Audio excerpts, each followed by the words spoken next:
नमस्कार दोस्तों, सवालों के सोमवार में आपका फिर एक बार स्वागत है। और आज हमारे व्यूअर ने एक जो सवाल किया है वो बहुत ही बड़ा सवाल है, बहुत ही सटीक सवाल है और उसका जवाब भी उतना ही डिफ़िकल्ट है। आज का सवाल है कि how to fund your business.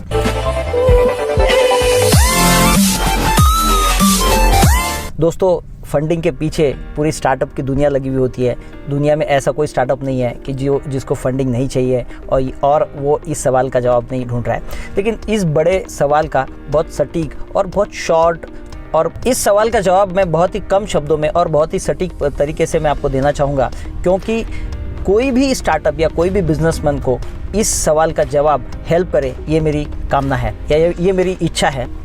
तो सबसे पहले जब हम किसी से भी पैसा मांगते हैं तो अगर कभी आपने अपने पिताजी को भी पॉकेट मनी के लिए पैसा पूछा होगा तो आपके पिताजी ने पूछा होगा कि आपको किस लिए पॉकेट मनी चाहिए। वैसे ही अगर आपको फंडिंग चाहिए आपके बिज़नेस के लिए तो आपको पहला सवाल करना होगा कि मुझे किस लिए पैसा चाहिए, कौन से वो अगर पैसा मिलता है आपको तो आप किस चीज़ के ऊपर आप खर्च करना चाहते हो। क्या आप सैलरी बांटना चाहते हो, क्या आप रेंट देना चाहते हो, क्या आप माल खरीदना चाहते हो या और कौन कौन सी चीज़ें आप करना चाहते हो जिसके ऊपर वो पैसा आने के बाद वो एक्टिविटीज़ आप करोगे।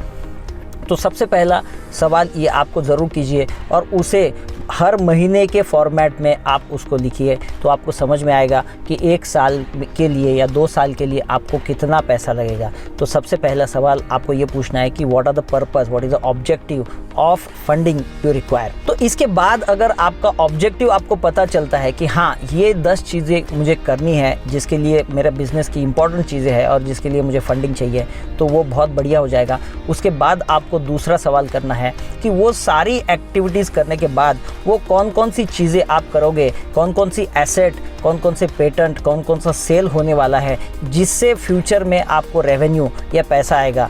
अगर मान लो एग्जाम्पल आपको कोई बिल्डिंग बनानी है तो बिल्डिंग बनाने के बाद में आपको सीमेंट, लोहा या लेबर की सारी पेमेंट करने के लिए आपको पैसा लगेगा और over a period of time वो जब बिल्डिंग बनेगी तो एक उसकी वैल्यू क्रिएट होगी और उसके बाद आपको पता चलेगा कि ये पैसा मैंने खर्च किया है और ये पैसा मुझे आ सकता है। तो ये 2 चीज़ें बहुत इंपॉर्टेंट है। आपको पहले एप्लीकेशन ऑफ फंड पता करना होगा कि आप पैसा कहाँ यूज़ करने वाले हो और उसके बाद जो पैसा आने वाला है बिज़नेस में रेवेन्यू से, सेल से या एसेट क्रिएशन से, उसके बारे में भी आपको थोड़ा सा गणित लगाना होगा। अगर ये दोनों चीज़ें आप कर लो तो उसके बाद हम लोग फंडिंग के सोर्सेज पे जा सकते हैं। तो बिज़नेस में कभी भी अगर आप कोई चीज़ कर रहे हो तो उसके बाद का जो रिज़ल्ट है या आउटकम है वो हमेशा श्योर नहीं होता है, वो बिज़नेस रिस्क कहलाता है। तो आपको आपकी बिज़नेस की रिस्क का असेसमेंट करना होगा, जिससे अगर आप कोई चीज़ खर्च करते हो तो उसके बाद का जो रेवेन्यू है वो कितना % आने वाला है ये पता करना होगा। कि जैसे मैं फिर एक बार एग्जांपल दूंगा आपको कि जैसे आपने कोई बिज़नेस शुरू किया जिसमें अगर मान लो दिवाली के पटाखे आपको ख़रीदने हैं और उसे बेचना है, आपने 1 लाख के पटाखे ख़रीद लिए और उसको बेचकर आप 2 लाख रुपए बनाने वाले हो, तो इसमें ये चीज़ हो गई है कि आप जो माल ख़रीद रहे हैं उसका 1 लाख का 2 लाख बनाने की कोशिश कर रहे हो, लेकिन वर्स्ट केस सिनेरियो में आपका शायद 1.5 लाख बने, 1.25 लाख बने। इसका मतलब ये है कि आपका रेवेन्यू जो है, आपका जो सेल है वो काफ़ी हद तक गारंटीड है। अगर मैं दूसरा बिज़नेस देखूं जिसमें हम लोग एक जो सेल्स की टीम लगाने वाले हैं और वो टीम लगाने के बाद में वो सेल्स होने वाली है और उसमें जो सेल्स होने वाली है वो गारंटीड नहीं है, एश्योर्ड नहीं है, पता नहीं है, या तो मतलब इसका मतलब ये हो गया कि मैंने 10 लोगों की सेल्स की टीम लगाई और वो कोई एक प्रोडक्ट की मार्केटिंग मैंने हाथ में ली और वो 6 महीने तक हम लोग करते रहे और 6 महीने के बाद मुझे पता चलेगा कि उस पर्टिकुलर प्रोडक्ट की सेल होने वाली है नहीं होने। तो अभी ये जो 2 एग्जाम्पल मैंने आपको दिए है, एक में सेल अच्छी तरह से गारंटीड है, दूसरे केस में सेल गारंटीड नहीं है लेकिन आपको बिजनेस करना है। तो कभी भी जो बिजनेस के फंडिंग के जो सोर्सेस होते हैं, ब्रॉडली पूरी दुनिया में 2 तरीके के फंडिंग के सोर्सेस होते हैं। एक तो कहलाता है इक्विटी, जिसको हम लोग पूंजी या मराठी में भांडवल कहते हैं, और दूसरा तरीका होता है डेट या जिसको लोन लेकर के हम लोग फंड करते हैं। जैसे मैंने पहले बताया कि अगर आपका सेल गारंटीड है, काफ़ी हद तक आपको कॉन्फिडेंट है कि आप जो माल लेने वाले हो, आप जो एक्टिविटी करने वाले हो उसमें आपको वो रिटर्न जो है वो गारंटीड आने वाली है। तो मैं आपको ये सलाह दूंगा कि आप डेट के फंडिंग में जा सकते हो, क्योंकि डेट आपको बहुत कम रेट ऑफ इंटरेस्ट पे मिलेगी, शायद 7, 8, 9 या ज़्यादा से ज़्यादा 12-14% में मिलेगी। और अगर आपका बिज़नेस में मार्जिन आपकी 20-30%, 40% है तो आप अच्छा मुनाफा कमा सकते हो। लेकिन अगर आपके बिज़नेस की सेल गारंटीड नहीं है, आपको पता नहीं है, आप कुछ नया कर रहे हो जिसमें सेल गारंटीड नहीं है, जिसमें काफ़ी हद तक रिस्क है, तो आपको इक्विटी फंडिंग में जाना चाहिए, क्योंकि आपका पैसा डूब सकता है। जो पैसा आपने लगाया, जो पैसा, जैसे मैंने एग्जांपल में बताया कि अगर आपने लोगों को सैलरी दे दी, उन लोगों ने काम किया और आपका प्रोडक्ट नहीं बिका, तो शायद सेल गारंटीड नहीं होगी।